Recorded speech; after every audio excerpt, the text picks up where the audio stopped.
Salut, c'est Jigsaw. Tu trouves que tes photos de profil pourraient être rafraîchies et un peu améliorées? Dans cette vidéo, je vais te montrer une méthode rapide que j'utilise personnellement pour créer une version réimaginée de toi-même. C'est parti!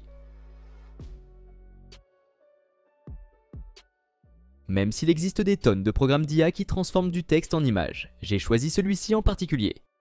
Il est plus récent que ses concurrents, mais déjà rempli de modèles avancés et de fonctionnalités pour t'aider à créer des personnages cohérents pour ton contenu.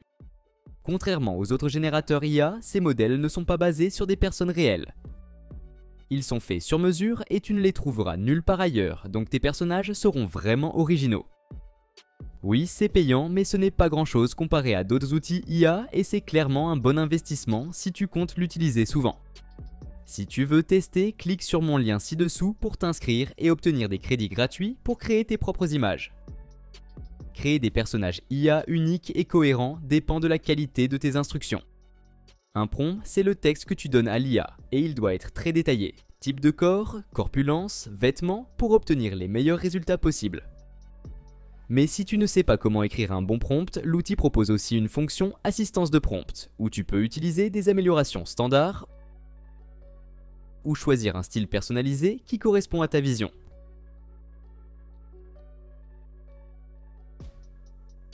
Ensuite, tu dois choisir un modèle. Chaque modèle montre un exemple de ce qu'il peut produire, alors choisis celui qui correspond à ton besoin. Pour avoir encore plus de contrôle, va dans les paramètres avancés. Ici, tu trouveras l'option prompt négatif, qui te permet d'indiquer ce que tu ne veux pas voir dans ton image. Combine différents prompts négatifs comme membres en trop, visage déformé, flou ou basse résolution pour affiner le résultat. Tu peux aussi ajuster l'échelle de guidage du prompt pour mieux faire correspondre l'image à ton texte avec des options comme créativité, étape et force. Ensuite, choisis la forme et la taille de l'image et combien de versions tu veux. Rappelle-toi que demander plusieurs versions utilise plus de crédits. Le paramètre Sampler contrôle la manière dont l'IA construit tes images.